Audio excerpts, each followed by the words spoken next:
তো আজকে হচ্ছে 9 সেপ্টেম্বর 2024। আমাদের বার কাউন্সিল প্রিলিমিনারি ব্যাচের 27তম ক্লাস এবং দণ্ডবিধির 7ম ক্লাস। আমরা বিগত বছরের প্রশ্ন, এটা গতদিন আমরা প্ররোচনা পড়েছিলাম, এক্সট্রা একটা শীট দিছিলাম। তো প্ররোচনা রিলেটেড যা পড়ার ওখানে পড়ে ফেলছি। এখানে আর এক্সট্রা করে আর আইন পাঠ বইতে আর প্ররোচনা আলাদা করে পড়বো না, যেহেতু ওখানে পড়ে ফেলছি। তো এই জায়গা জাস্ট বিগত বছরের প্রশ্নগুলো একটু দেখবো। দেখেন, কোনো অপরাধ সংগঠনের প্ররোচনার জন্য কোনো শাস্তির বিধান উল্লেখ না থাকলে অপরাধমূলক কাজে সহায়তাকারীর শাস্তি হবে যে অপরাধটি হয়েছে তার জন্য নির্ধারিত শাস্তি। যদি আলাদা শাস্তির বিধান না থাকে তাহলে যে অপরাধ হবে তার নির্ধারিত শাস্তি। 2 নম্বরটা দেখেন, যে ক এর প্ররোচনায় সরকারি কর্মচারী খ তার জিম্মায় থাকা সরকারি টাকা আত্মসাৎ করেছে, মানে প্ররোচনা হয়েছে এবং সেই প্ররোচনার ফলে কাজটাও হয়েছে। ক এর শাস্তি কি হতে পারে? আহ ওই আত্মসাতের যে শাস্তি, প্ররোচনারও কি সে শাস্তি, মানে ক্ষয়ের সমান শাস্তি। 3 নম্বর প্রশ্নটা দেখেন, এখানে আত্মহত্যায় সহায়তাকারী ব্যক্তি দণ্ড প্রাপ্ত হবে যদি আত্মহত্যাকারীর বয়স হয়। এখানে আপনি যদি আত্মহত্যায় প্ররোচনা দিলেই অপরাধ, এখানে বয়স কোনো বিবেচ্য বিষয় না। 18 বছরের কম, পাগল হইলে 305 ধারায় অপরাধ, আর অন্য হইলে 306 ধারায় অপরাধ। তো এই জায়গায় বয়স বিবেচ্য বিষয় নয়, এই কারণে উত্তর হবে কোনোটিই নয়। সেলফ প্র্যাকটিসে যা যা আছে এগুলো মোটামুটি আপনারা পারবেন। এছাড়া যদি আমি এটা একটু দেখি, যে 5 নম্বর প্রশ্নটা এখানে একটু দেখেন, সেলফ প্র্যাকটিসের 5, যে সরকারি কর্মচারী এর সরকারি কার্য সম্পাদনকালে কে কিছু সহানুভূতি প্রদর্শনের পারিতোষিক হিসেবে ঘুষ প্রদানের প্রস্তাব করে, ঘুষ গ্রহণ করে। এর অপরাধ কি? ঘুষ গ্রহণের অপরাধে কি করেছে? সহায়তা করেছে। সে তারে একটা সরকারি অফিসে গিয়ে আপনি যদি কাউরে ঘুষ দেন, সেও ঘুষ গ্রহণ করছে, তাহলে সে তো আলাদা দণ্ডিত হবে। আর এই যে যে আপনি যে প্রস্তাব দিলেন, এটা হলো ঘুষ গ্রহণে কি করেছেন? সহায়তা। জি। তারপরে দেখেন, আহ 7 নম্বর প্রশ্নটা যদি আমরা একটু দেখি, যে এ এবং বি জেড কে বিষ প্রয়োগের জন্য ষড়যন্ত্র করে। ষড়যন্ত্র করতে কে কে? এ এবং বি। এ উক্ত ষড়যন্ত্র অনুযায়ী বিষ সংগ্রহ করে এবং বি কে দেয় যেন সেটা জেড কে পান করাতে পারে। ষড়যন্ত্র অনুসারে এ এর অনুপস্থিতিতে বি জেড কে বিষ পান করায় হবে, এটা অন্তস্থ হবে, রস্যই আকার দেওয়া আছে, করায়, এবং এর ফলে জেড এর মৃত্যু হয়। এই ক্ষেত্রে আহ বি তো খুনের জন্য দায়ী, ঠিক আছে। ষড়যন্ত্রের মাধ্যমে উক্ত অপরাধ সংগঠনের প্ররোচনা এ দায়ী, এ খুনের জন্য দায়ী। উপরের সবগুলাই সঠিক, উপরের সবগুলাই সঠিক। এটা অনেকটা আমাদের ওই 37 ধারার মতো, যে কতিপয় কার্য সম্পাদনের মাধ্যমে কোনো অপরাধ সংগঠন, একজন বিষ সংগ্রহ করছে আর একজন দিছে। যাই হোক, আর এই 111 টাকারও এই জায়গা যা লেখা আছে আমরা গতদিন ভালোভাবে পড়ছি, যারা আসেন নাই তারা দয়া করে রেকর্ডেড ক্লাসটা দেখে নিবেন, যে আমরা 110 থেকে 120 পর্যন্ত খুব ভালোভাবে পড়েছি। তো এটা আর এখন আর আলোচনা করতে যাচ্ছি না, এই টাকা পড়তেছিও না। বিগত বছরের প্রশ্ন দেখেন। এ কি ভাই? হ্যাঁ,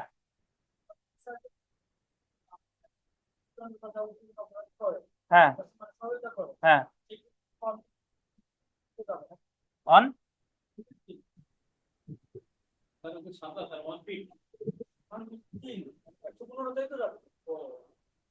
কেন? সেটা যদি সংগঠিত না হয়। হ্যাঁ, হ্যাঁ, হ্যাঁ, হ্যাঁ। দেখেন, এ বি কে সি এর ঘর পোড়ানোর জন্য প্ররোচিত করে, বি সি এর ঘরে আগুন দেয় এবং চুরি করে, তাই এ কিন্তু চুরির জন্য দায়ী হবে? বলেন, চুরির জন্য দায়ী হবে না, কারণ ঘর পোড়ানোর প্রত্যক্ষ ফল কিন্তু চুরি না, এজন্য দায়ী হবে না। তো এখানে সেলফ প্র্যাকটিসও মোটামুটি যা আছে এগুলো সবই ইম্পর্টেন্ট, পড়ে নিয়ে এ জায়গায় পড়লাম না, যেহেতু আমরা ওই কাজটা পড়ছি। আমরা সরাসরি চলে এসে অপরাধমূলক ষড়যন্ত্রে। অপরাধমূলক ষড়যন্ত্র, ক্রিমিনাল কনস্পাইরেসি। আপনারা ডান সাইডে দেখেন 120 ক থেকে 120 খ, 120 ক থেকে 120 খ। আর এই জায়গায় অধ্যায় লেখেন 5 ক। অধ্যায় অপরাধমূলক ষড়যন্ত্রের অধ্যায় হচ্ছে 5 ক, না 5 ক, পঞ্চম ক। আচ্ছা, এখন দেখেন অপরাধমূলক ষড়যন্ত্র আসলে কি। অপরাধমূলক ষড়যন্ত্র আমরা প্রকৃতপক্ষে পড়ে ফেলেছি, সেটা হলো যে যখন দুই বা ততোধিক ব্যক্তি পূর্ব পরিকল্পনা অনুযায়ী কোনো অপরাধ সংগঠন করে তখন তারা সবাই সমানভাবে দায়ী হবে। এটা হলো 34। কারণ তাদের প্রি প্ল্যান ছিল, প্রি প্ল্যান অনুযায়ী অপরাধ সংগঠিত হয়েছে, সবাই সমানভাবে দায়ী হবে, এটা হলো কত? 34, অভিন্ন অভিপ্রায়। কিন্তু যদি এরকম হয় যে দুই বা ততোধিক ব্যক্তি পরিকল্পনা করেছে কিন্তু কিন্তু পরিকল্পনা অনুযায়ী অপরাধ আর সংগঠিত হয় নাই, তাহলে তো আমরা জানি 34 অ্যাপ্লিকেবল করতে হলে ওখানে অবশ্যই অপরাধ সংগঠন দরকার, কিন্তু এই জায়গায় অপরাধ সংগঠিত হয় নাই, তাহলে এখানে যেটা হয়েছে সেটা হলো অপরাধমূলক ষড়যন্ত্র। তাহলে এখানে দুই বা ততোধিক ব্যক্তি আছে, কোনো কোনো অপরাধমূলক কাজ করার কি আছে? ষড়যন্ত্র আছে, কিন্তু অপরাধটা শেষ পর্যন্ত করা যায় নাই, তাহলে যেটার জন্য দায়ী হবে সেটা হলো অপরাধমূলক কি বলেন? ষড়যন্ত্র। দণ্ডবিধির 120 ক ধারায় অপরাধমূলক ষড়যন্ত্রকে বা ক্রিমিনাল কনস্পাইরেসিকে সংজ্ঞায়িত করা হয়েছে যখন গোল দিবেন দুই বা ততোধিক ব্যক্তি, আন্ডারলাইন করবেন, কোনো অবৈধ কাজ করতে, to do N illegal act, বা কোনো বৈধ কাজ, আন্ডারলাইন করেন, কোনো বৈধ কাজ অবৈধ উপায় করতে, to do a legal act বা ইলিগাল মিনস। অবৈধ কাজ মানে হচ্ছে আপনি শুরু থেকেই একটা কাজ অবৈধ করতে চান, ধরেন আমরা পরিকল্পনা করছি কালকে অমুককে মারবো, কাউকে মারা, অত্যাচার করা, এটা শুরু থেকেই কি? অবৈধ। আর যদি আমরা পরিকল্পনা করি যে আমরা টাকা পয়সা দিয়ে সবাই ওই যে মানে বিআরটি এর পরিচালকরে দিয়ে আমরা ড্রাইভিং লাইসেন্স তৈরি করব, ড্রাইভিং লাইসেন্স বানাবো আমাদের, ড্রাইভিং লাইসেন্স কিন্তু অবৈধ কাজ না, ড্রাইভিং লাইসেন্স অবশ্যই একটা বৈধ কাজ, বাট আপনি এটা করতে যাচ্ছেন কি উপায়? অবৈধ উপায়। ওই যে কাউরে পারিতোষিক দিয়ে যাতে দ্রুত করা যায় পরীক্ষা ছাড়াই, বাট এই কাজটা আমি করতে যাচ্ছি কিভাবে? অবৈধ উপায়। তাহলে যদি দুই বা ততোধিক ব্যক্তি অবৈধ কাজ করতে বা কোনো বৈধ কাজ অবৈধ উপায় করতে আন্ডারলাইন করা সম্মত হয় তখন উক্ত ব্যক্তিরা অপরাধমূলক ষড়যন্ত্র করেছে বলে গণ্য হবে। শর্ত বা উপাদানে আসেন। শর্ত বা উপাদান। অপরাধমূলক ষড়যন্ত্রের ক্ষেত্রে দুই বা দুইয়ের অধিক ব্যক্তি বা সদস্য থাকতে হবে, এটা আমরা জানি। অপরাধমূলক ষড়যন্ত্রের ক্ষেত্রে কয়জন ব্যক্তি? দুই বা দুইয়ের অধিক ব্যক্তি। তারপর দেখেন, যাদেরকে অপরাধমূলক ষড়যন্ত্রের জন্য অভিযুক্ত করা হয়েছে তাদের মধ্যে অপরাধ করার ভুল দিবেন একটা সম্মতি বা এগ্রিমেন্ট থাকতে হবে। কি থাকতে হবে? সম্মতি। সম্মতিটি হতে হবে, আন্ডারলাইন করবেন, কোনো অবৈধ কাজ করতে বা কোনো বৈধ কাজ অবৈধ উপায়ে করতে, অর্থাৎ দুই ভাবে অপরাধমূলক ষড়যন্ত্র করা যায়। তো যদি আপনাকে বলে যে অপরাধমূলক ষড়যন্ত্র করা যায় কয় ভাবে? দুই ভাবে। এই তানভীর আলম খান বলেন, প্ররোচনা উপাদান কয়টা? তিনটা। কি কি বলেন? তিনটা। এই দেখেন, তাহলে আমরা জেনে রাখা ভালোতে আসি। জেনে রাখা ভালো যে 120 ক দ্বারাই কোনো ব্যক্তিকে অপরাধমূলক ষড়যন্ত্রের জন্য দণ্ডিত করতে হলে অপরাধ করার জন্য সম্মতিই যথেষ্ট। উক্ত সম্মতি অনুযায়ী অপরাধ সংঘটিত হয়েছে কি হয়নি আন্ডারলাইন করেন, সেটা বিবেচ্য বিষয় না। কি যথেষ্ট? সম্মতি। ওই সম্মতি অনুযায়ী অপরাধ হয়েছে কি হয় নাই, এটা কি না বলেন? বিবেচ্য বিষয় না। অর্থাৎ সম্মতি অনুযায়ী অপরাধটি সংঘটিত না হলেও তারা অপরাধমূলক ষড়যন্ত্রের জন্য কি হবে? দায়ী হবে। 120 ক অনুযায়ী ষড়যন্ত্রের ক্ষেত্রে কোনোভাবে একজন অপরাধীকে দণ্ডিত করা যায় না, আন্ডারলাইন করেন।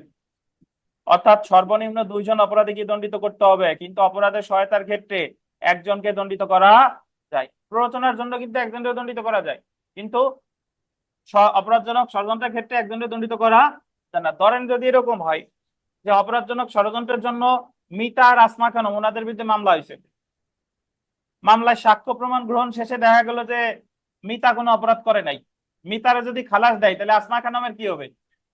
ওনারেও খালাস দিতে হবে, কারণ অপরাধমূলক ষড়যন্ত্রের জন্য একজনকে দায়ী করা যায় না। একজনকে খালাস দিলে আর একজনও অটোমেটিক্যালি কিন্তু খালাস পেয়ে যাবে। কারণ একা একা কখনো অপরাধমূলক ষড়যন্ত্র হতে পারে না। আপনি একা একা মনে যত খারাপ চিন্তা আনেন, যতক্ষণ পর্যন্ত ওটা কাজে পরিণত না করতে পারতেছেন, শুধু খারাপ চিন্তা কোনো অপরাধ না। তারপরে দেখেন যে 107 ধারার দ্বিতীয় দফা অনুসারে ষড়যন্ত্রের মাধ্যমে অপসহায়তা হতে পারে। ষড়যন্ত্র অনুসারে অপরাধটি সংঘটিত হলে শুধুমাত্র সেই ক্ষেত্রে 107 ধারা দ্বিতীয় দফা প্রয়োগ করা যাবে, কিন্তু যদি শুধুমাত্র অপরাধ সংগঠন করা হবে এমন ষড়যন্ত্র বা সম্মতি করা হলে, ষড়যন্ত্র অনুসারে অপরাধটি সংগঠিত না হলে, আমরা 120 ক মানেই ষড়যন্ত্র ছিল অপরাধ সংগঠিত হয়নি, ষড়যন্ত্র ছিল অপরাধ সংগঠিত হয়নি, প্রযোজ্য হবে। এবং 120 খ ধারা অনুসারে ষড়যন্ত্রের সদস্য হিসেবে শাস্তি নির্ধারিত হবে। তাহলে এখন যদি আমরা একটু বলি যে 34 এবং 120 ক এর মধ্যে অ্যাকচুয়ালি কোনো পার্থক্য আছে কিনা। 34 আর কত বলেন, 120 ক। মাসুদ একটু এদিকে আসেন, দিয়ে এদিকে আসেন। আমি বলতে পারবো স্যার। আচ্ছা আপনি বললেন আগে, বসেন। মাসুদ এটা ধরে বলেন যে 34 আর 120 ক এর মধ্যে কোনো, ওই জায়গায় যাই বলেন, সমস্যা নাই, আবার ফেরত দিয়ে দেন। 34 আর 120 ক এর মধ্যে কোনো পার্থক্য আছে কিনা, মাসুদ বলেন। মাসুদ।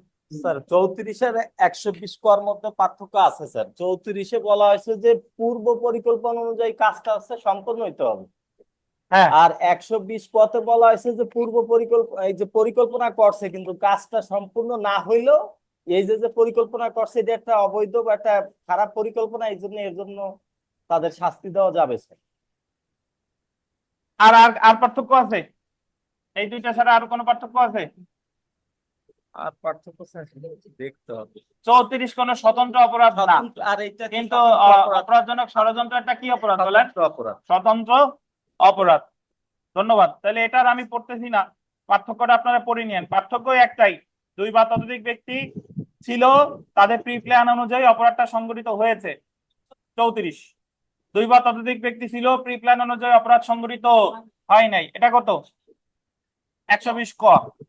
34 একটা স্বতন্ত্র অপরাধ, 34 একটা স্বতন্ত্র অপরাধ না, সরি, কিন্তু 120 ক একটা স্বতন্ত্র অপরাধ।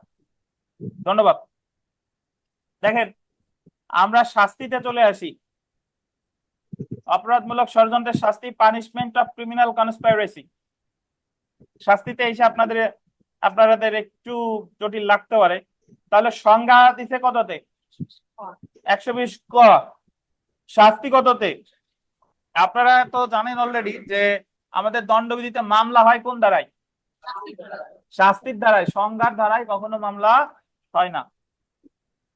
দেখেন, মৃত্যুদণ্ড, যাবজ্জীবন কারাদণ্ড বা 2 বা 2 এর অধিক বছর, আন্ডারলাইন করবেন, মৃত্যুদণ্ড, যাবজ্জীবন কারাদণ্ড 2 বা ততোধিক বছর যাবত গোল দিবেন। সশ্রম কারাদণ্ডে দণ্ডিত কোনো অপরাধ করার ষড়যন্ত্রের সদস্য হলে সে অপরাধের প্ররোচনাকারী হিসেবে দণ্ডিত হবে, যদি উক্ত অপরাধ সমূহের ষড়যন্ত্র করার জন্য কোনো সুনির্দিষ্ট শাস্তির বিধান না থাকে।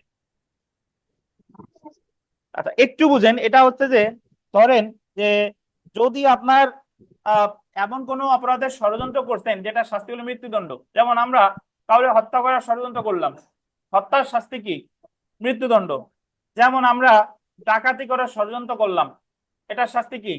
যাবজ্জীবন কারাদণ্ড। বা আমরা ধরেন দস্যুতার ষড়যন্ত্র করলাম, দস্যুতার শাস্তি 10 বছর পর্যন্ত সশ্রম। বা এরকম কোন অপরাধের ষড়যন্ত্র করলাম যেটা সাজা 2 বছরের বেশি, 2 বছরের বেশি, তাহলে এবং অপরাধটা যেহেতু সংগঠিত হয় নাই, আমরা এই অবস্থায় যদি দণ্ডিত হই, তাহলে অপরাধজনক ষড়যন্ত্রের জন্য আদালত আগে দেখবে যে এই ষড়যন্ত্রের জন্য আলাদা সাজার ধারা আছে কিনা। আলাদা যদি সাজার ধারা থাকে তাহলে সেই ধারায় সাজা দিবে, আর আলাদা ধারার সাজা যদি না থাকে তাহলে সাজা পাবে 120 খতে। কততে? 120 খ। বাট কিসের মতো? ওই অপরাধের প্ররোচনা করলে যেরকম সাজা হতো সেইভাবে, মানে ওই অপরাধগুলোর প্ররোচনা মানে 109 থেকে 120।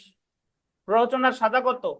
109 থেকে 120। তাহলে প্ররোচনার সাজাও যা, ষড়যন্ত্রের সাজাও কি তাই, যদি ওই অপরাধগুলো হয় মৃত্যুদণ্ডযোগ্য অপরাধের ষড়যন্ত্র, যাবজ্জীবন কারাদণ্ডযোগ্য অপরাধের ষড়যন্ত্র, 2 বা ততোধিক বছর যাবৎ সশ্রম কারাদণ্ডযোগ্য অপরাধের ষড়যন্ত্র। এখন যদি এরকম হয়, এছাড়া পরেরটা একটু দেখি, দেখেন, অর্থাৎ এই ক্ষেত্রে প্ররোচনার শাস্তি যেভাবে নির্ধারণ করতে হয় উক্ত একইভাবে শাস্তি নির্ধারণ করতে হবে।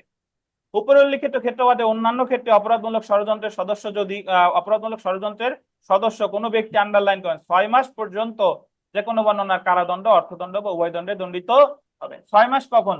ওই যে উপরে যেগুলোর কথা বললো সেইগুলা ছাড়া, অনধিক 2 বছর, বা 2 বছরও যদি হয় বিনাশ্রম, 3 বছরও যদি হয় বিনাশ্রম। ধরেন আমরা আজকেই পড়বানি একটু পরে যে দণ্ডবিধিতে আছে যে স্বেচ্ছায় যুদ্ধবন্দীকে পালিয়ে দেওয়ার শাস্তি 3 বছর বিনাশ্রম কারাদণ্ড।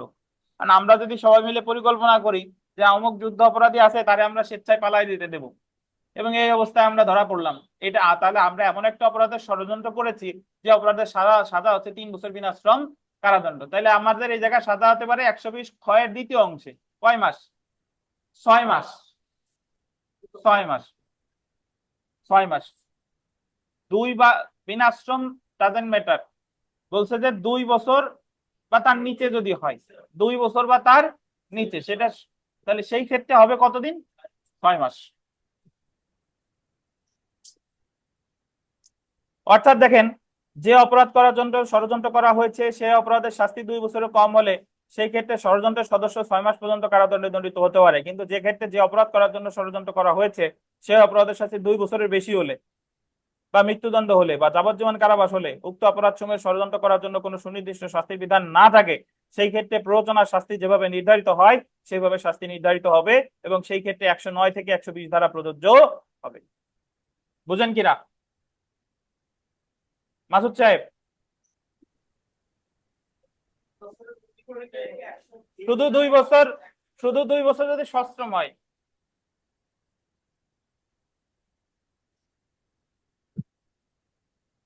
পাইছেন? শুধু 2 বছর কি হওয়া লাগবে? সশ্রম হইতে হবে।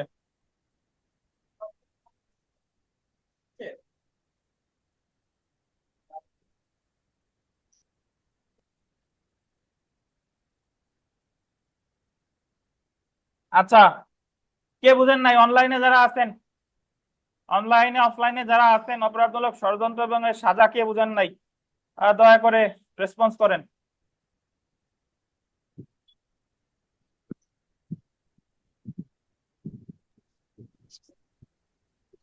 আচ্ছা, ধরে নিলাম স্যার আরেকবার। হ্যাঁ বলেন না বলেন। স্যার, আমি একটু মিস করছি স্যার।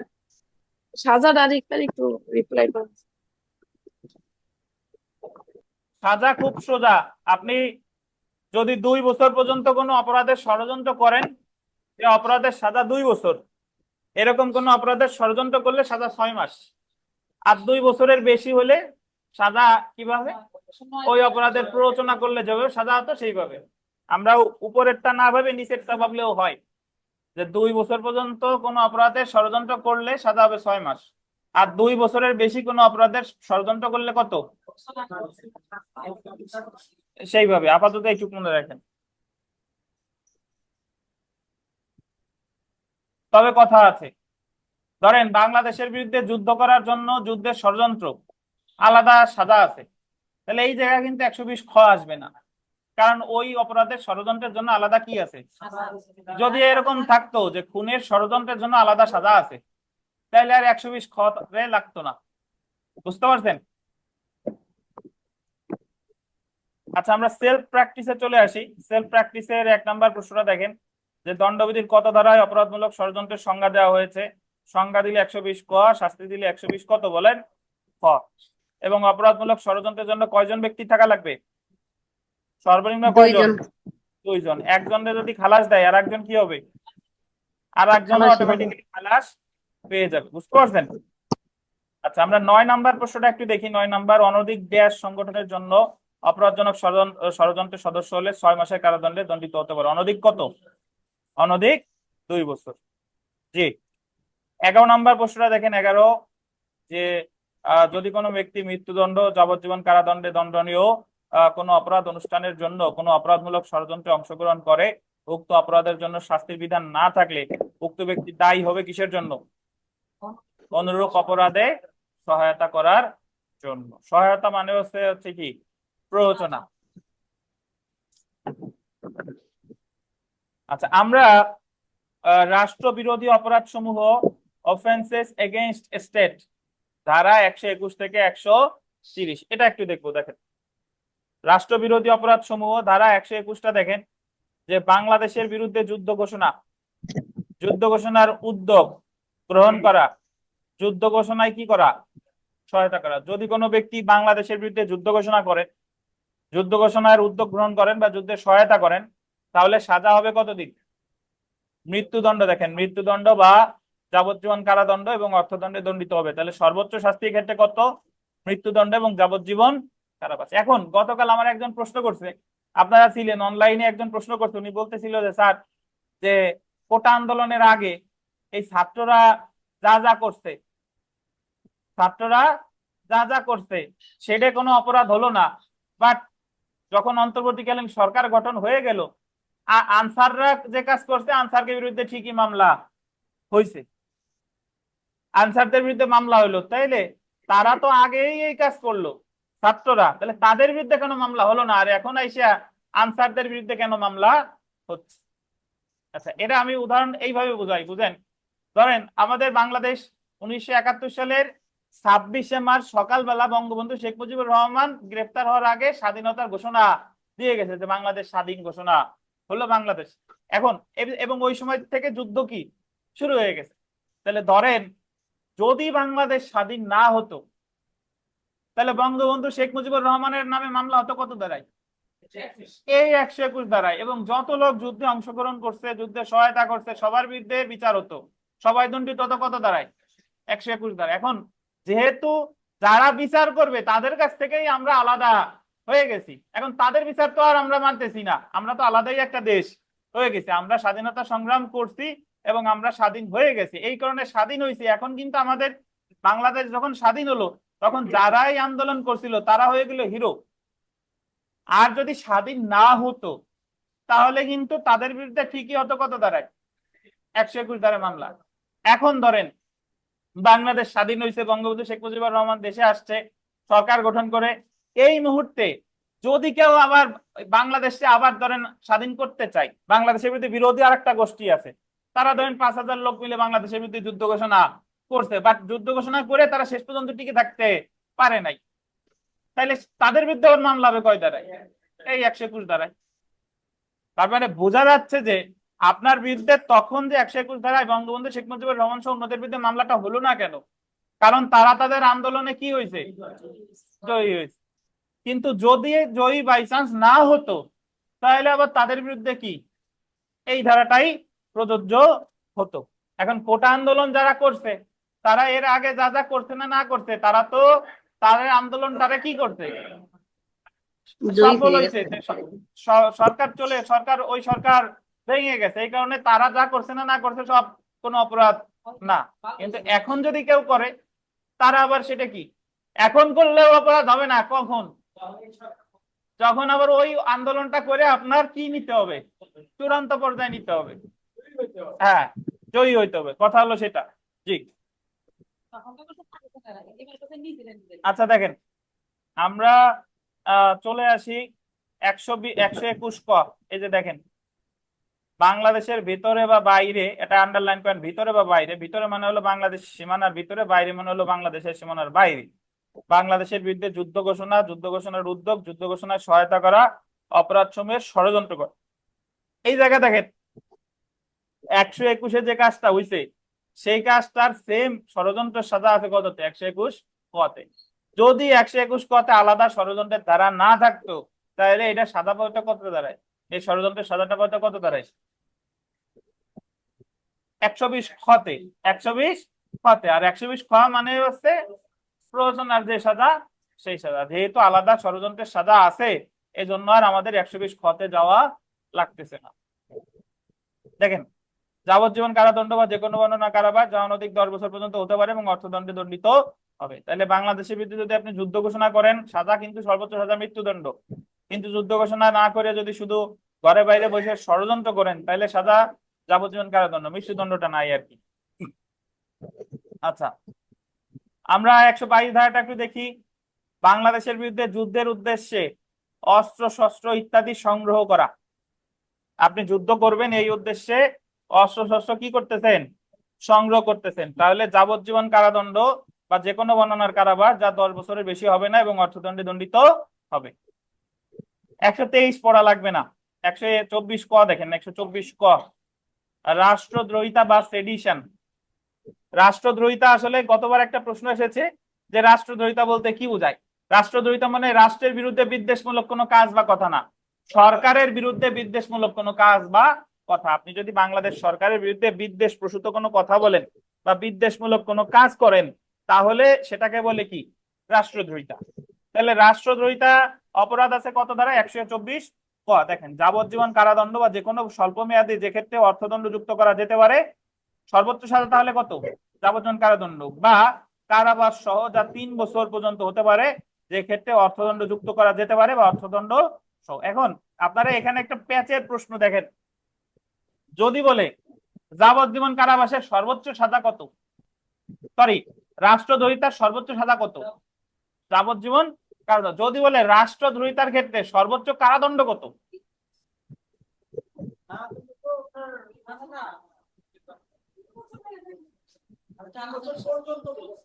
হ্যাঁ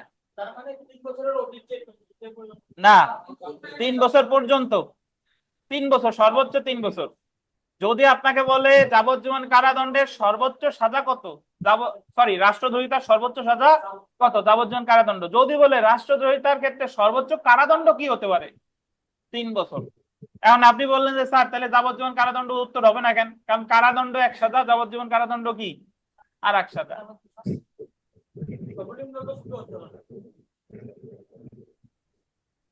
আচ্ছা,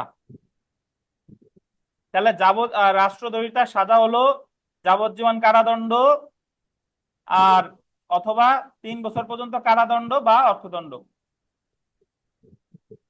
125 ধারা আসেন। 125 ধারায় বলছে যে বাংলাদেশের সঙ্গে গোল দিবেন মৈত্রী বন্ধনে আবদ্ধ কোন এশীয় শক্তির বিরুদ্ধে যুদ্ধ। মৈত্রী বন্ধন, আমাদের বাংলাদেশের সাথে যদি এমন কোন দেশ থাকে যাদের সাথে মৈত্রী বন্ধনে আবদ্ধ, এমন কোন দেশ থাকে যারা হচ্ছে আমাদের বন্ধু ভাবাপন্ন দেশ, প্রতিবেশী, এবং তাদের বিরুদ্ধে যদি কেউ আমাদের দেশে থাইকা যুদ্ধ মানে করে বা যুদ্ধ ঘোষণার যে কোনো কর্মকাণ্ড গ্রহণ করে, তাহলে সেই ক্ষেত্রে সাজা হবে যাবজ্জীবন কারাদণ্ড, যার সঙ্গে জরিমানা যোগ করা যেতে পারে, বা যে কোনো বর্ণনার কারাদণ্ড যার মেয়াদ 7 বছর পর্যন্ত হতে পারে ও যার সঙ্গে জরিমানা যোগ করা যেতে পারে, এবং অর্থদণ্ড বা অর্থদণ্ড সহ।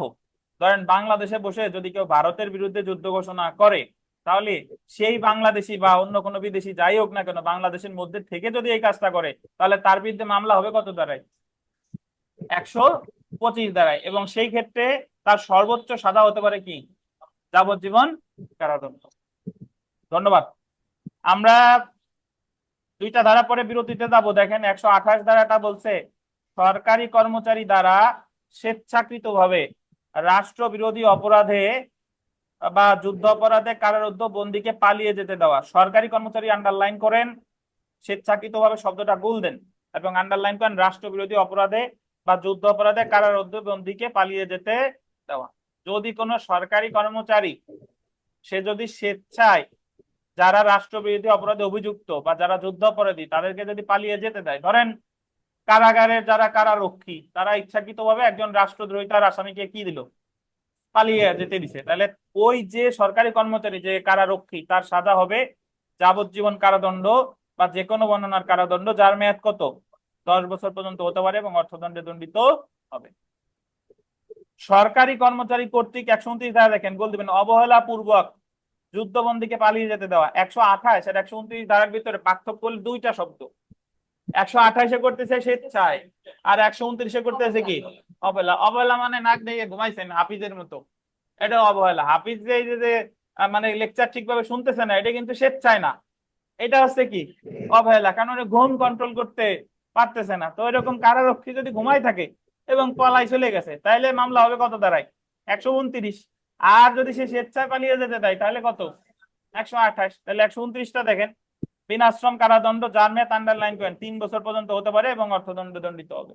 খুব কম জায়গায় আছে যে 3 বছর এবং বিনাশ্রম, এটা মানে একটা এক্সেপশনাল সেকশন, সেটা হচ্ছে যে 3 বছর তাও কি বিনাশ এবং অর্থদণ্ড।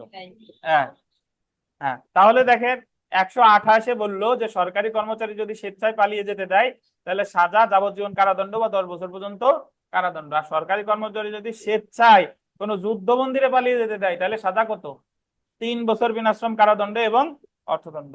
আচ্ছা, আমরা একটু নামাজের বিরতি, নামাজ শেষে বাকিটা পড়বো ইনশাল্লাহ। জি,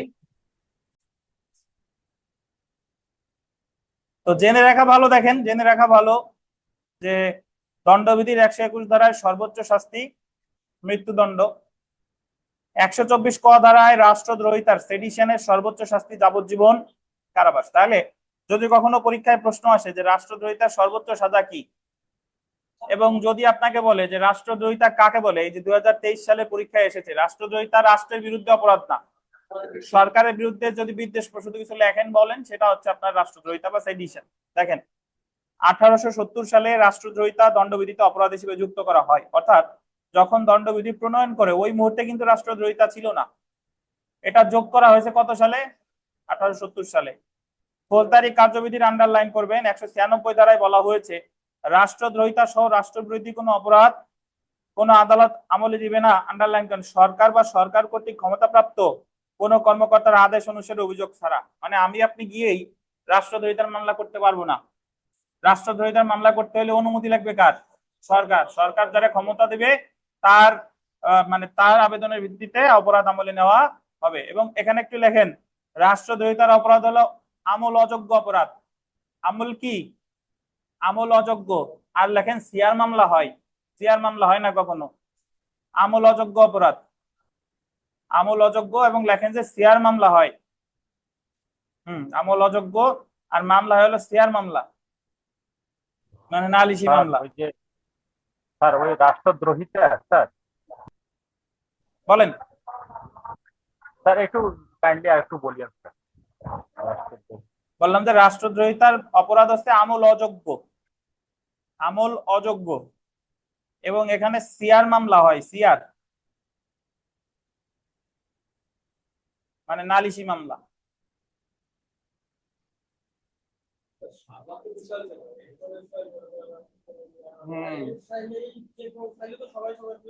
রাষ্ট্রদ্রোহিতা, জি।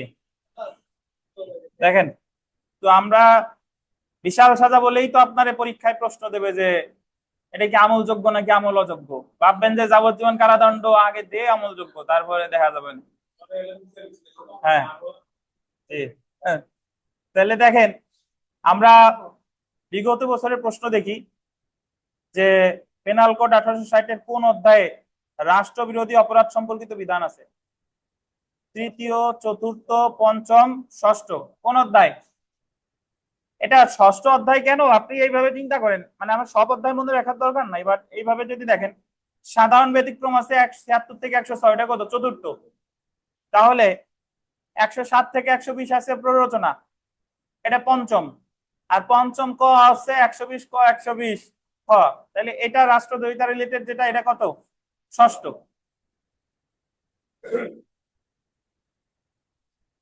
তো আমরা সেলফ প্র্যাকটিসে যদি আসি, যে দণ্ডবিধির 121 ধারা অনুযায়ী কোনো ব্যক্তি যদি বাংলাদেশের বিরুদ্ধে যুদ্ধ ঘোষণা করে বা উক্ত কাজের উদ্যোগ বা উক্ত কাজের সহায়তা করে, তাহলে তার সর্বোচ্চ শাস্তি কি? যেহেতু সর্বোচ্চ শাস্তি বলছে, সর্বোচ্চ শাস্তি কি হতে পারে বলেন? মৃত্যুদণ্ড। 2 নম্বর প্রশ্নটা দেখেন, এ বাংলাদেশের বিরুদ্ধে একটি যুদ্ধে যোগদান করে, এ দণ্ডবিধির কত ধারায় অপরাধ করেছে? কত ধারা? 121, 121। দারুণ।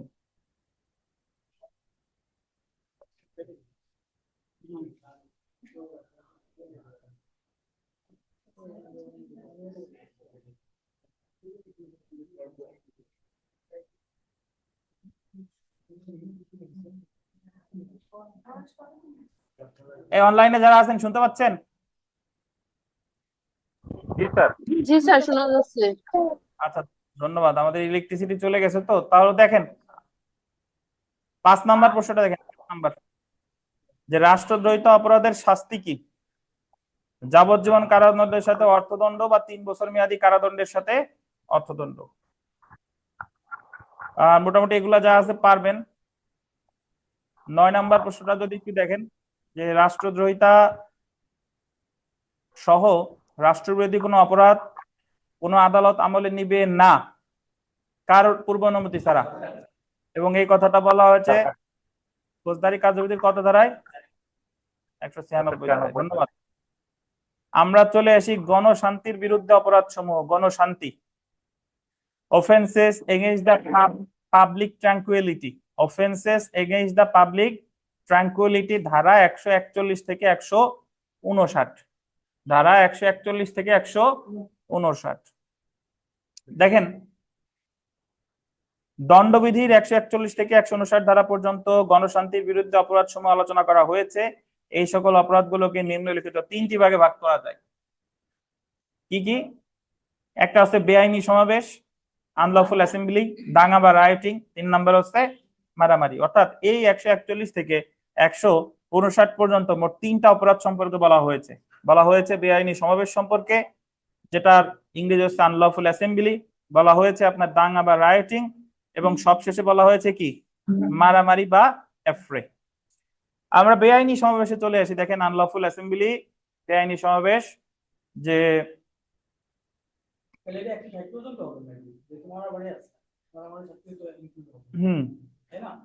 দেখেন দণ্ডবিধির প্রথমে আসি আমরা বেআইনি সমাবেশ অর্থ। বেআইনি সমাবেশের অর্থ আমি ইতিমধ্যে আপনাদের একবার পড়াইছি, যখন আমরা ওই যে পরার্থ দায় পড়ছিলাম। পরার্থ দায়ের ওখানে বলা হয়েছে যে 5 বা ততোধিক ব্যক্তি যদি একত্রিত হয়ে 141 ধারায় যে 5টা সাধারণ উদ্দেশ্য আছে, এই 5টা সাধারণ উদ্দেশ্যের যে কোনো একটা কাজ করে, তখন তাদের সমাবেশকে বলা হবে বেআইনি সমাবেশ। তারপর আমরা একটু পড়ি। দেখেন বেআইনি সমাবেশ অর্থ, দণ্ডবিধির 141 ধারায় বেআইনি সমাবেশকে সংজ্ঞায়িত করা হয়েছে। এটা গোলদেন 5 বা 5-এর অধিক ব্যক্তি সমাবেশ বেআইনি সমাবেশ নামে পরিচিত যদি তাদের মধ্যে 141 ধারায় উল্লেখিত কোনো সাধারণ উদ্দেশ্য বা কমন অবজেক্ট থাকে। শর্তসমূহ দেখেন যে বেআইনি সমাবেশ সংগঠিত হতে হলে নিম্নলিখিত শর্ত পূরণ করতে হবে। কি কি? দেখেন সর্বনিম্ন 5 বা 5-এর অধিক সদস্য থাকতে হবে। সর্বনিম্ন কয়জন? 5 বা 5-এর অধিক। তারপর দেখেন সমাবেশের উদ্দেশ্য অবশ্যই 141 ধারায় উল্লেখিত সাধারণ উদ্দেশ্য সমূহের যে কোনো একটি হতে হবে। এখন 141 ধারায় 5টা সাধারণ উদ্দেশ্য কি কি সেটা আমরা একটু দেখবো। দেখেন যে সাধারণ উদ্দেশ্য বা কমন অবজেক্ট, দণ্ডবিধির 141 ধারায় যে সকল উদ্দেশ্য উল্লেখ করা হয়েছে সেগুলো সাধারণ উদ্দেশ্য বলে গণ্য হবে। 141 ধারায় গোল দেবেন 5 ধরনের সাধারণ উদ্দেশ্য উল্লেখ করা হয়েছে। কয় ধরনের? 5 ধরনের। যদি পরীক্ষায় প্রশ্ন আসে যে 141 ধারায় কয়টা সাধারণ উদ্দেশ্য আছে, কয়টা? 5টা। যদি বেআইনি সমাবেশটা হয় কি দেখেন, বল প্রয়োগ করে সরকার বা সরকারি কর্মকর্তাকে ভীত করতে। আপনি একটা জিনিস দেখেন, আপনি 5 বা ততোধিক ব্যক্তি আপনারা এক জায়গায় হয়ে যদি সরকারে ভয় দেখান বা সরকারি কর্মকর্তারে ভয় দেখান, তাহলে সেই সমাবেশ কি হয়ে যাবে? বেআইনি সমাবেশ। আপনি পুলিশে যাই মারধর করছেন বা ভয় দেখাইছেন, বা সরকারের যে কোনো ডিপার্টমেন্টে গিয়ে ভয় দেখাইছেন বা মারধর করছেন, তখন সেটা কি হয়ে যাবে বলেন? বেআইনি সমাবেশ। তারপরে দেখেন আইন বা আইনি প্রক্রিয়া বলবৎকরণে বাধা দেওয়া। আইন বা আইনি প্রক্রিয়া বলবৎ, যে কোনো একটা জায়গায় একটা আইনগত একটা কাজ হচ্ছে, ধরেন ক্লাস হচ্ছে, ভার্সিটির ক্লাস হচ্ছে, আপনি যে অনেক লোক গিয়ে বাধা দিলেন যে জায়গায় ক্লাস করা যাবে না, বা সরকারি কোনো কাজ চলতেছে, রাস্তার কাজ চলতেছে, আপনি যাই বললেন যে জায়গায় রাস্তায় কাজ করা যাবে না, তাহলে আপনি আইন বা আইনি প্রক্রিয়া বলবৎকরণে কি দিচ্ছেন? বাধা দিচ্ছেন। বা 144 জারি করা হয়েছে যে জায়গায় কেউ আসা যাবে না, কিন্তু তারপরে আপনি আবার 5 বা 5-এর অধিক ব্যক্তি নিয়ে ওই জায়গা ঠিকই গিয়েছেন, এটাও হচ্ছে আপনার আইন বা আইনি প্রক্রিয়া বলবৎকরণে কি? বাধা দেওয়া। 3 নাম্বার দেখেন ক্ষতি, অপরাধমূলক অনধিকার প্রবেশ এবং অন্যান্য অপরাধ সংগঠন। আপনি একটা জিনিস মনে রাখবেন, 5 বা ততোধিক ব্যক্তি এক জায়গায় হইয়া যে কোনো অপরাধ করলে সেটা বেআইনি সমাবেশ হবে। তাতে আপনি চুরি করেন, ক্ষতি করেন, ঘরে আগুন ধরাই দেন, যাই হোক না কেন, 5 বা ততোধিক ব্যক্তি একত্রিত হয়ে যে কোনো অপরাধ করলেই সেটা কি হবে বলেন? বেআইনি সমাবেশ। 4 নাম্বার দেখেন সম্পত্তি বলপূর্বক দখল গ্রহণ করতে। আপনি যদি কোনো সম্পত্তি কি করেন? বলপূর্বক। আপনি দেলোয়ারের সম্পত্তি গিয়ে দেলোয়ারের ঘর বাড়ি ভাঙিয়ে দেলোয়ারকে তাড়াই দিলেন, 5 বা ততোধিক ব্যক্তি মিলে গিয়ে, এই সব হয়ে যাবে কি? বেআইনি সমাবেশ। এই যে ধরেন সরকার পতনের সাথে সাথে যত জায়গায় যে ভাঙচুর করা হয়েছে, যত বাড়ি, নেতা নেত্রীদের তো কেউ নাই, এই সবগুলা কি হয়েছে বলেন? বেআইনি সমাবেশ। আবার যখন যাদের বাড়ি ভাঙচুর করা হয়েছে তারা যদি কোনোদিন ক্ষমতায় আসে, তারা আবার এগুলা কি করবে? তারা এই বেআইনি সমাবেশ গুলার কি করবে? বিচার করবে। বুঝতে পারছেন? তো এই হচ্ছে। তারপরে আমরা আসি 5 নাম্বারে, যে অপরাধমূলক বল প্রয়োগ করে কোনো ব্যক্তি যে কাজ করতে বাধ্য না তাকে তা করতে, মানে একজন ব্যক্তি যে কাজ করতে বাধ্য না তার আপনি ভয় দেখাচ্ছেন ওই কাজ করার জন্য, আর যে কাজ করতে অধিকারী, যে কাজ করার সে অধিকারী, তারে সেই কাজ করা হতে বিরত যদি রাখেন, তাহলেও সেটা বলে কি? বেআইনি সমাবেশ। সহজ বাংলায় বলে যে 5 বা ততোধিক ব্যক্তি একত্রিত হয়ে যে কোনো আকাম করলেই সেটা কি? বেআইনি সমাবেশ। যে কোনো অপরাধ করলেই সেটা বেআইনি সমাবেশ। আমরা জেনে রাখা ভালোতে আসি, বেআইনি সমাবেশের জন্য সর্বনিম্ন 5 জন ব্যক্তির উপস্থিতি প্রয়োজন। কয়জন দরকার? 5 জন। ধন্যবাদ। এর পরের পেজে দেখেন দণ্ডবিধির 141 ধারায় 5 ধরনের উদ্দেশ্যকে সাধারণ উদ্দেশ্য হিসেবে উল্লেখ করা হয়েছে এবং বেআইনি সমাবেশ অনুষ্ঠানকারী ব্যক্তিদের 141 ধারায় উল্লেখিত 5 ধরনের সাধারণ উদ্দেশ্যের যে কোনো একটি কি থাকতে হবে। তাহলে আমরা বিগত বছরের প্রশ্ন যদি দেখি যে দণ্ডবিধি অনুযায়ী বেআইনি সমাবেশ গঠনের জন্য কমপক্ষে কতজন ব্যক্তির উপস্থিতি প্রয়োজন? 5 জন। বেআইনি সমাবেশের জন্য ন্যূনতম কতজনের উপস্থিতি প্রয়োজন? 5 জন। বুঝতে পারছেন? এখন যদি আমরা দেখি যে 149 ধারার সাধারণ উদ্দেশ্য সংক্রান্ত নীতি 141-এর সাথে অ্যাকচুয়ালি 149-এর পার্থক্য কি? 141 হলো বেআইনি সমাবেশের সংজ্ঞা, বেআইনি সমাবেশের শাস্তি বলছে 143, একটু পরে আসতেছি। বাট 149-এ আছে যে যারা যারা বেআইনি সমাবেশে অংশগ্রহণ করলো তারা সবাই সমানভাবে দায়ী হবে, এই কথাটা বলছে 149 অর্থাৎ বেআইনি সমাবেশের সদস্যদের দায়, যৌথ দায় সম্পর্কে আলোচনা করছে কততে বলেন? 149। অর্থাৎ যারা যারা বেআইনি সমাবেশে অংশগ্রহণ করেছে তারা সবাই সমানভাবে দায়ী, এই কথাটাই বলছে কততে? 149। যেহেতু আজান দিয়ে দিছে আমরা নামাজ পড়ে আসি, নামাজের পরে আবার একটু ক্লাস হয়, তারপরে আবার পরীক্ষা, নামাজের বিরতি।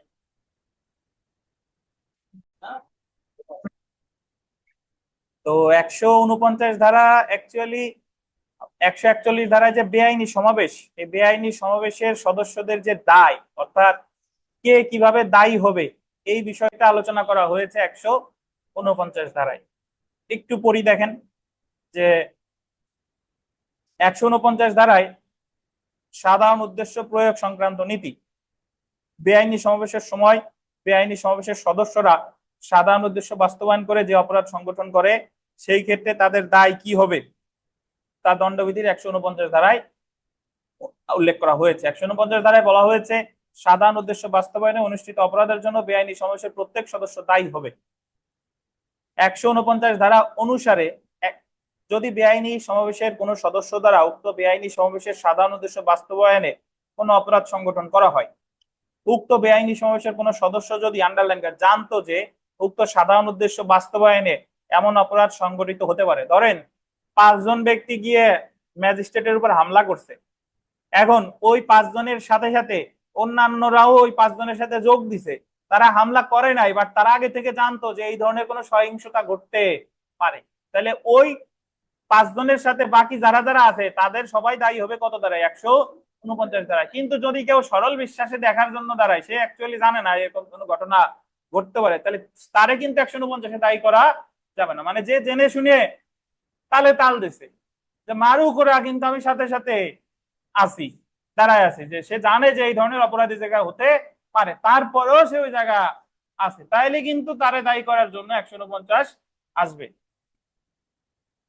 আচ্ছা, উক্ত অপরাধ সংগঠনের সময় প্রত্যেক ব্যক্তি যে উক্ত সমাবেশের সদস্য সে উক্ত অপরাধের জন্য দায়ী হবে। শর্ত সমূহ দেখেন, শর্ত সমূহ 149 ধারা প্রয়োগ করতে হলে নিম্নলিখিত শর্ত পূরণ করতে হবে।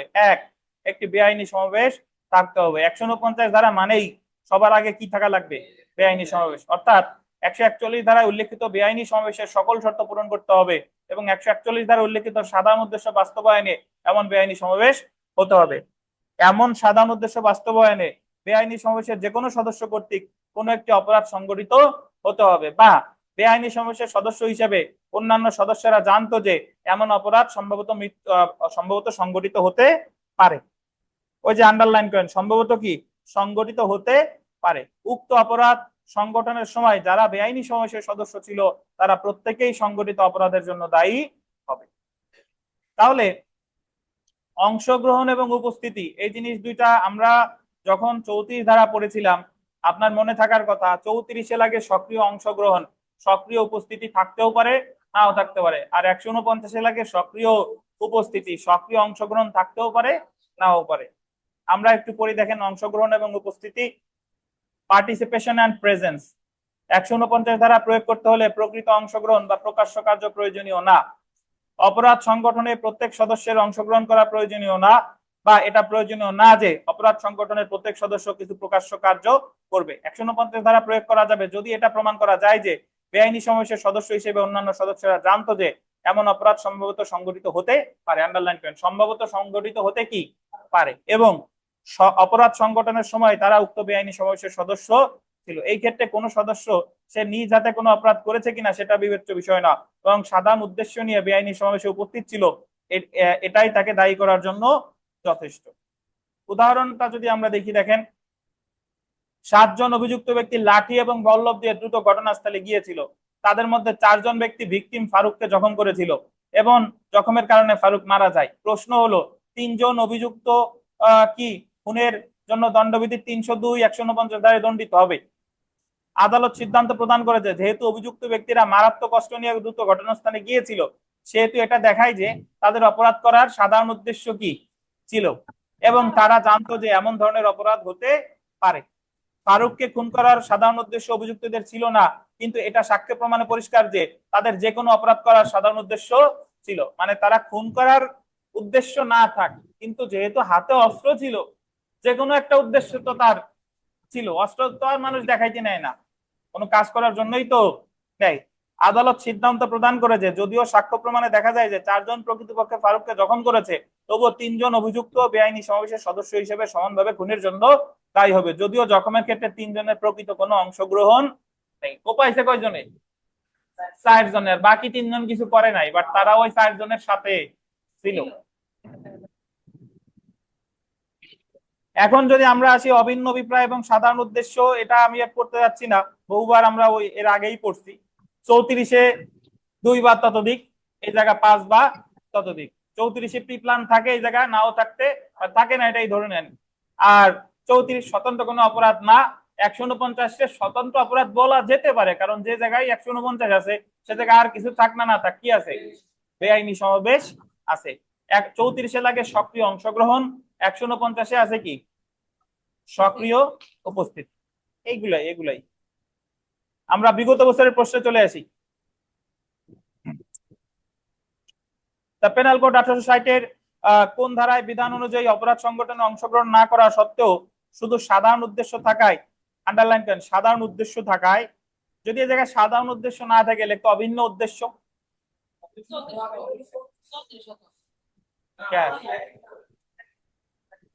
এটা সাধারণ উদ্দেশ্য যা অভিন্ন উদ্দেশ্য তাই থাকায় অপরাধ সংগঠনের অপরাধে অভিযুক্ত হতে হয় কত ধারায়? 149। শুনেন, সাধারণ অভিপ্রায় যায় অভিন্ন অভিপ্রায় তা 34, সাধারণ উদ্দেশ্য যা অভিন্ন উদ্দেশ্য তাই কত? 149। পরেরটা ঠিক রাখবেন, অভিপ্রায় আর উদ্দেশ্য।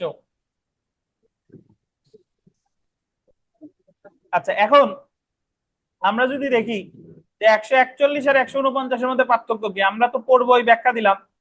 141 আর 149-এর মধ্যে পার্থক্য কি? অনলাইনে কে আছেন ব্যাখ্যা দেন তো, কেউ পারেন কিনা? যে 141 আর 149-এর মধ্যে পার্থক্য অনলাইনের মধ্যে থেকে শুনতে চাই। 141 হচ্ছে ওই নর্মালি 5টা অপরাধ যদি সে সংগঠিত করে, ওই যে 5টা উপাদান আছে তার 5টা করতে পারে, অথবা একটা অথবা 2টা করলে সে একটা বেআইনি সমাবেশে সে কিন্তু দায়ী হবে। কিন্তু 149 দ্বারা হচ্ছে একটা একটা একটা উদ্দেশ্য সাধনের জন্য একটা উদ্দেশ্য থাকতে হবে যে আমি ওই ওই ওই সমাবেশে এই কাজ এই কাজটা সংগঠন করবই করব। তখন সেই সেখানে যারা উপস্থিত থাকবে, মানে ওই স্থানে যারা উপস্থিত থাকবে, উপস্থিত তারা যদি সেই অপরাধটা নাও করে তাহলেও তারা দায়ী হবে। আচ্ছা, ধন্যবাদ বিন্দাশ্রী, আপনাকে ধন্যবাদ। অন্য কেউ বলবেন? অন্য কেউ আছেন? আপনারা না, অনলাইনে শুনতে যাচ্ছি। আমি সুন্দর করে গুছিয়ে বলতে পারি নাই স্যার। ধন্যবাদ, আপনি গুছিয়ে বলতে না পারলেও আপনাকে ধন্যবাদ। উনি মাত্র হলো সেকেন্ড ইয়ারের পরীক্ষার্থী, মানে পরীক্ষা দিবে, পাশ করবে, ইন্টিমেশন দিবে, তারপর হলো পরীক্ষা। হ্যাঁ দেখেন, তাহলে এখানে যে আচ্ছা, এখন দেখেন আমি একটু বলি, শুনেন। বিষয়টা হচ্ছে যে 141 ধারায় দিছে বেআইনি সমাবেশের সংজ্ঞা, বলছে যে 5 বা ততোধিক ব্যক্তি যদি 141 ধারায় 5টা সাধারণ উদ্দেশ্যে যে কোনো একটা কাজ করে তাদেরকে বলে বেআইনি সমাবেশ। আর বেআইনি সমাবেশের সদস্যরা কিভাবে শাস্তি পাবে, তাদের দায় কি হবে, এটা বলছে 149। 149-এ বলছে যে বেআইনি সমাবেশের সকল সদস্য সমানভাবে দায়ী হবে। এই কথাটা বলছে কততে? 149। আচ্ছা দেখেন, ধারা 141 ও 149 ধারার মধ্যে পার্থক্য হলো 141 ধারায় বেআইনি সমাজকে সংজ্ঞায়িত করা হয়েছে, একই সাথে 141 ধারায় সাধারণ উদ্দেশ্যকে সংজ্ঞায়িত করা হয়েছে। অর্থাৎ কোন কোন উদ্দেশ্যগুলো সাধারণ উদ্দেশ্য সেটা 141 ধারায় বলা হয়েছে। 141 ধারা অনুসারে সাধারণ উদ্দেশ্য 5টি। সাধারণ উদ্দেশ্য বাস্তবায়ন করতে গিয়ে কোন অপরাধ সংগঠিত করা হলে বেআইনি সমাবেশের প্রত্যেক সদস্যের দায় কি হবে, আন্ডারলাইন দায়, সেটা 149 ধারায় আলোচনা করা হয়েছে। আমরা একটু সাজায় চলে আসি। সাজা দেখেন, বেআইনি সমাবেশের সংজ্ঞা দেওয়া হয়েছে কত ধারায়? 141 ধারায়। সাজা দিছে 143। বেআইনি সমাবেশের সদস্য হওয়া যে কোনো বর্ণনার কারাদণ্ড যার মেয়াদ আন্ডারলাইন করেন 6 মাস পর্যন্ত হতে পারে বা অর্থদণ্ড সহ বা উভয়। এই অর্থদণ্ড সহ, সহ আছে না, সহটুক কেটে দেন, সহ থাকলে ভাষা ঠিক থাকে না, হবে 6 মাস পর্যন্ত কারাদণ্ড বা অর্থদণ্ড বা উভয়। মানে হয় তারে 6 মাস কারাদণ্ড দিবে, না হয় তাহলে অর্থদণ্ড দিবে, আর না হলে কি দুটাই দিতে পারে। এই হচ্ছে কথা। 144 ধারাটা দেখেন। 144 মারাত্মক অস্ত্রে সজ্জিত হয়ে, আন্ডারলাইন করেন, মারাত্মক অস্ত্রে সজ্জিত হয়ে বেআইনি সমাবেশে যোগদান করলে, আপনি যদি 143 মানে মারাত্মক অস্ত্র নাই, খালি খালি খালি হাত পাও নিয়ে গেছেন, আর সাথে যদি মারাত্মক অস্ত্রে সজ্জিত থাকেন, তাহলে যে কোনো বর্ণনার কারাদণ্ড যার মেয়াদ 2 বছর পর্যন্ত হতে পারে, অর্থদণ্ড বা উভয়। বুঝতে পারছেন? স্যার তাহলে আমি একটা কথা বলতাম, সেটা হলো যে আমি যে বেআইনি সমাবেশটা পড়ছি, এই চ্যাপ্টারটা আমি এর আগে পড়ছিলাম, কারণ আমাদের পরীক্ষায় আসছিল তো। বেআইনি সমাবেশে আমি যেটা পড়ছিলাম আর কি, আমি তো গাজী শামসুর রহমানের বই পড়ছি। জি তবে শামসুর রহমান স্যারের বইতে লেখা আছে যে 141 ধারার যে 5টা উপাদান আছে, তার একটা যদি সংগঠিত করে তাহলে তার শাস্তি হবে একটা, অথবা যে কোনো কয়েকটা করতে পারে, 5টা করলেও, তাহলে তার শাস্তি হবে 143 ধারা অনুযায়ী। আর 149 ধারার যে যদি কেউ অপরাধ করে, ঠিক আছে, একটা উদ্দেশ্য সাধনের জন্য যদি সংগঠিত করে এবং সেই উদ্দেশ্য সাধন করে, ঠিক আছে, বা এই উদ্দেশ্য সাধন করার জন্য যদি ধাবিত হয়, তাহলে তার শাস্তি হবে 45 ধারা অনুযায়ী। এইটা বলা আছে 152 ধারায় বলা আছে, মানে গাজী শামসুর রহমানের বইয়ের 152 ধারায় এইটা বলা আছে। এই জন্য আমি এই পার্থক্যটা বলছি। না, আপনার বেশ জটিল হয়ে গেল কথা। 149-এ কেন আমার 152 ধারা লাগবে? না, 152 ধারায়, 149 ধারায় যদি আচ্ছা আমি আচ্ছা শুনেন, অপরাধটা করি তাহলে আমার শাস্তি হবে কত? ওখানে আছে আপনার 6 মাস, আর এখানে হচ্ছে আপনার 3 বছর। আচ্ছা আমরা 152 পড়তেছি 45 না। ধারায়, 45 ধারায় তিন ইন্ডাস্ট্রি শুনেন, বছর শুনেন শুনেন শুনেন, এত কমপ্লিকেটেড হওয়ার দরকার নাই, যা বলি সেটা শুনেন, জি সহজে স্যার, বুঝেন। আমি তো এতটুকু জানি না। সহজ সহজ কথা হলো, যে জায়গায় 143 আছে সেই জায়গায় আনতে হবে 149। ও আচ্ছা। 143-এর সবাইরে সমানভাবে দায়ী করার জন্য আনতে হবে কত? 149। এ হলো কথা। এই 52 নাকি এগুলাতে আমাদের কাজ নাই। আপনি 144-এর সাথেও আপনার আনতে হবে 149। কেন? কারণ তারা মারাত্মক অস্ত্র সহ যদি বেআইনি সমাবেশ করে, সবাইরে সমানভাবে দায়ী করার জন্য আমার লাগবে কারে? 149। 149 হলো সবাইরে সমানভাবে কি দায়ী করার জন্য। এই হচ্ছে কথা। আচ্ছা তো আমি 2 বছর পড়ছিলাম স্যার, 149 অপরাধ করলে 2 বছর শাস্তি হবে, এটা পড়ছিলাম। না না সরি না স্যার, না না না, আপনার ঠিক না, এটা ঠিক না। শুনেন, হয়তো ওখানে লেখা জি আছে স্যার। একভাবে, আপনি বুঝতে পারেন নাই। Gazi ji Shamsur sir. Rahman sir, Gazi Shamsur Rahman sir হলো বেস্ট বই। এখন ওই বই হচ্ছে দাঁত না ওঠার আগে কলই ফুট খাওয়ার মতো ব্যাপার। মানে আপনারা কলই চিনেন? জি স্যার। জি জি, হ্যাঁ। তা যার দাঁত ওঠে নাই সে যদি মানে হঠাৎ করে আইন পড়ে নাই, কিন্তু প্রথমেই ধরছে শামসুর রহমানের স্যারের বই।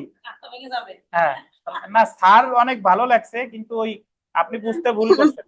দেখেন, ঠিক কথা, ঠিক কথা স্যার, ঠিক করে আচ্ছা বলছে। দেখেন, আচ্ছা। দেখেন দেখেন, আচ্ছা আমরা তাও ধন্যবাদ যে আপনি এত পড়াশোনা করছেন, আপনার এত আগ্রহ আছে, ধন্যবাদ। দেখেন 145 ধারাটা দেখেন, কোন বেআইনি সমাবেশ ভঙ্গ করার নির্দেশ দেওয়া হয়েছে জেনেও তাতে যোগদান করে অবস্থান করা। বেআইনি সমাবেশ ভেঙে দিছে, তারপরেও কিছুক্ষণ পরে গিয়ে আবার যোগদান করছে, তাহলে সাজা কত দাঁড়ায়?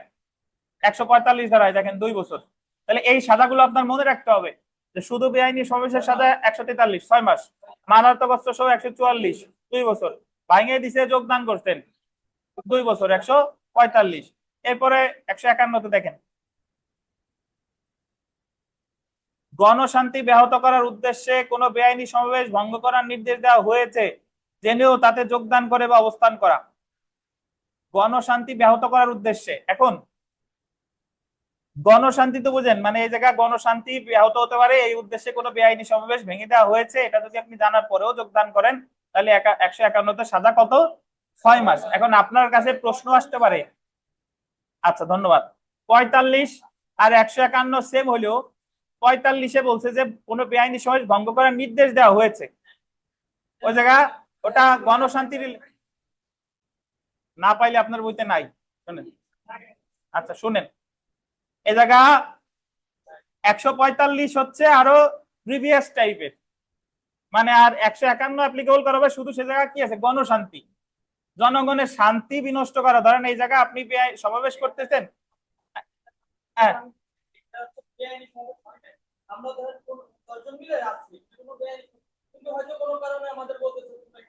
না, এখন ওটা ওটা ছাড়া গণশান্তি, গণশান্তি মানে ধরেন এইভাবে বলা যেতে পারে যে আপনার পাশে একটা হসপিটাল আছে না, আর বেআইনি সমাবেশ করতেছেন, নাচ গান না বা মিছিল মিটিং ই করতেছেন, তাহলে এই জায়গা ভঙ্গ করে দেওয়া হয়েছে, এই জায়গা যদি করেন তাহলে গণশান্তি কি হচ্ছে, ব্যাহত হচ্ছে, 6 মাস। আচ্ছা 151 মনে না রাখলে সমস্যা নাই, যেটা গুরুত্বপূর্ণ সেটা হলো 153 ক 153 খ, এই দুইটা বিবিআই। শ্রেণী সমূহের মধ্যে শত্রুতা বৃদ্ধি করা, শ্রেণী সমূহের মধ্যে শত্রুতা বৃদ্ধি করা। এখানে শ্রেণী মানে হচ্ছে হিন্দু মুসলিম বৌদ্ধ ধর্ম, মানুষের শ্রেণী আছে না, বা মুসলিমদের মধ্যেও তো বিভিন্ন শ্রেণী আছে, তো যদি কেউ শ্রেণী সমূহের মধ্যে শত্রুতা বৃদ্ধি করে তাহলে 2 বছর পর্যন্ত কারাবাস, অর্থদণ্ড বা কি উভয়। এটা কত? 153 ক। 153 খ দেখেন,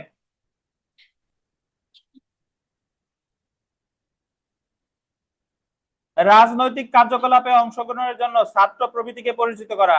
আপনি সাধারণত আমাদের ওই পাবলিক ইউনিভার্সিটির হলগুলোতে বেশি হয় যে চলো ছাত্রলীগের মিটিং এ মিছিলে যাইতে হবে বা ছাত্র দলের মিছিলে যাইতে হবে, জোর করে নিয়ে যায়। রাজনৈতিক কার্যকলাপে অংশগ্রহণের জন্য যদি কাউকে প্ররোচিত করা হয় সেক্ষেত্রে সাজা কততে? 153 কত বলেন? কত বছর? 2 বছর পর্যন্ত কারাবাস, অর্থদণ্ড বা উভয়। তাহলে আমরা এখান থেকে যেটা যেটা মনে রাখবো দেখেন, 143 6 মাস, 144 মারাত্মক অস্ত্রে সজ্জিত বেআইনি সমাবেশ 2 বছর, 145 ভেঙে দেওয়া হয়েছে জানার পরও 2 বছর, 151 না জানলে সমস্যা নাই, 153 ক শ্রেণী সমূহের মধ্যে শত্রুতা বৃদ্ধি করা কয় বছর? 2 বছর। আর রাজনৈতিক কার্যকলাপে অংশগ্রহণের জন্য যদি কি করেন, প্ররোচিত করেন, সেক্ষেত্রে কয় বছর? 2 বছর। দরকার নাই। আচ্ছা 9 নাম্বারটা দেখেন, 9 নাম্বার সেলফ প্র্যাকটিসের 9। প্রথমত বলি আপনারা সব প্রশ্ন ভালোভাবে পড়বেন, বুঝতে পারছেন? সব প্রশ্ন কি ভালোভাবে পড়বেন, এই সেলফ প্র্যাকটিসের, এবং মুখস্থ করবেন নাকি, ওই যে এটার উত্তর ক এটার উত্তর খ মুখস্থ করবেন। আচ্ছা দেখেন, মুখস্থ করেও মানুষ পাস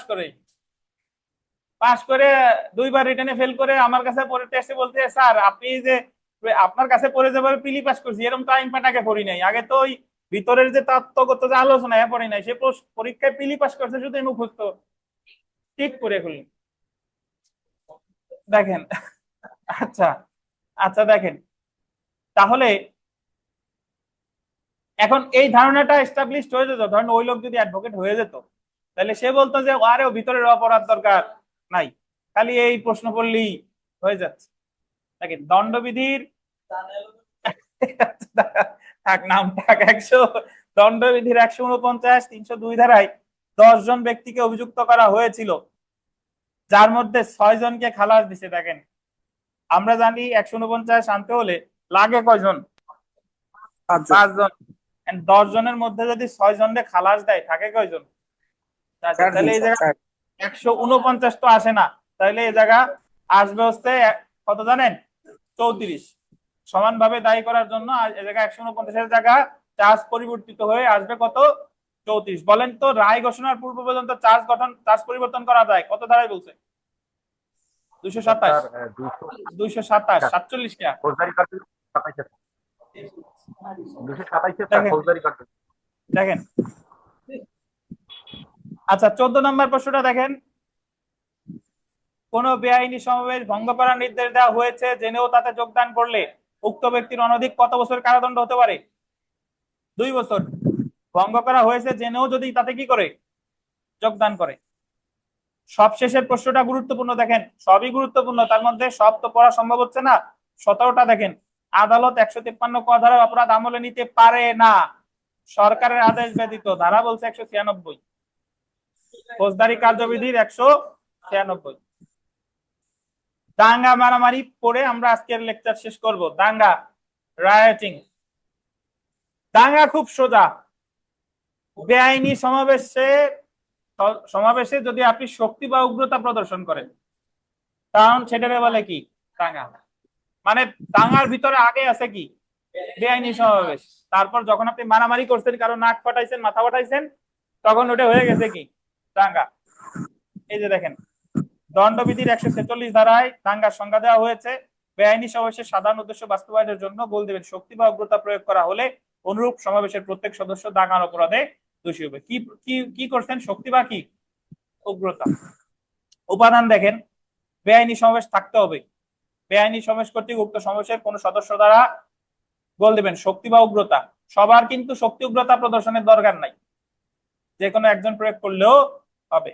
এমন শক্তি বা উগ্রতা প্রয়োগ করা হয়েছে বেআইনি সমাবেশের সাধারণ উদ্দেশ্য বাস্তবায়ন।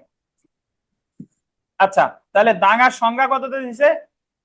146। আগে দাঙ্গার শাস্তি কি আসি, এ পাশে চলে আসেন, দেখেন দাঙ্গার শাস্তি দিচ্ছে 147। দেখেন, যে কোনো বর্ণনার কারাবাস যা 2 বছর পর্যন্ত হতে পারে, জরিমানা সহ বা উভয়। আর 148-এ বলছে দেখেন, মারাত্মক অস্ত্র নিয়ে দাঙ্গা, যে কোনো বর্ণনা কারাবাস যা 3 বছর পর্যন্ত হতে পারে বা জরিমানা সহ বা উভয়। তাহলে দাঙ্গার সংজ্ঞা 146, শাস্তি 100।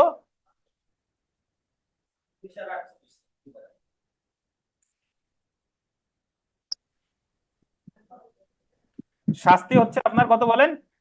147-এ 2 বছর, আর 148-এ বলছে মারাত্মক অস্ত্র নিয়ে যদি দাঙ্গা করে তাহলে সেক্ষেত্রে কয় বছর?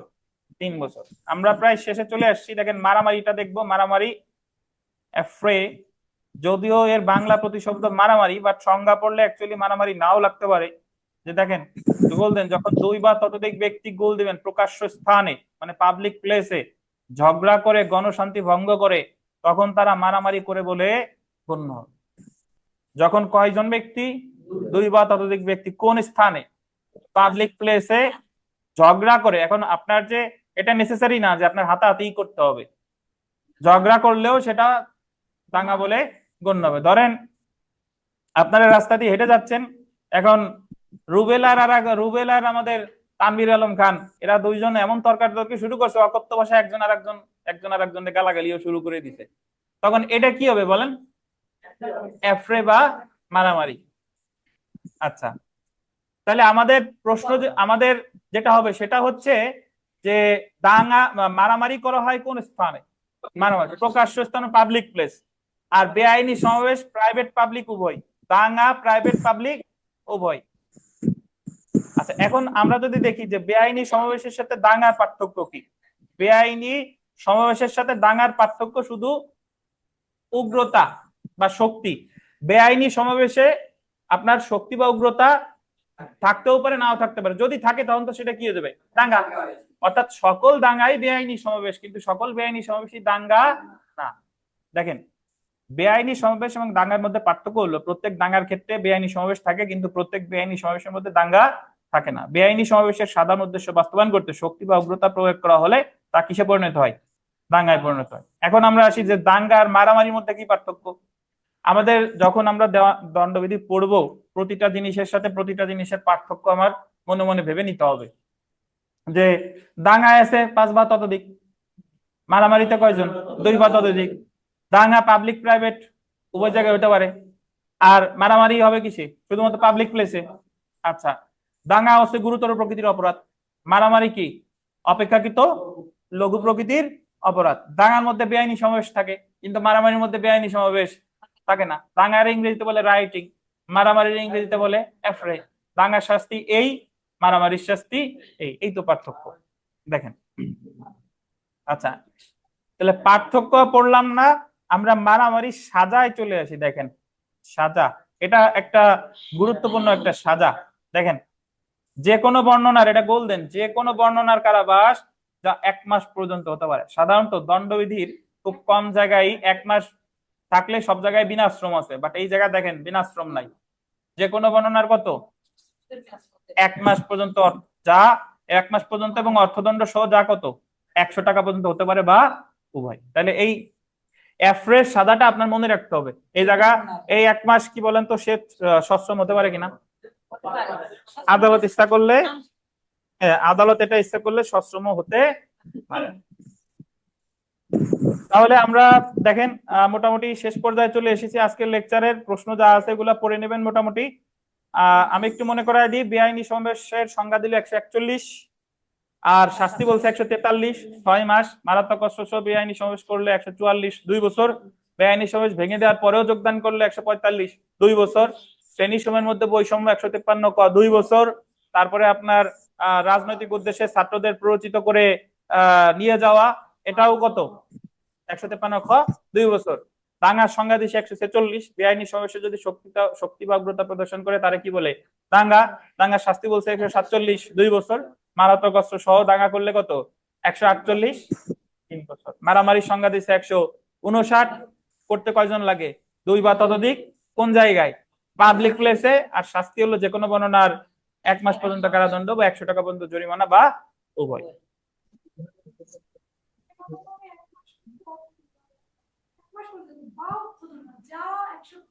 স্যার ওটা বা একই কথা, যা অর্থদণ্ড সহ 100 টাকা পর্যন্ত হতে পারে, উভয়। না সমস্যা নাই, বা বা হ্যাঁ, বা হবে অ্যাকচুয়ালি, বা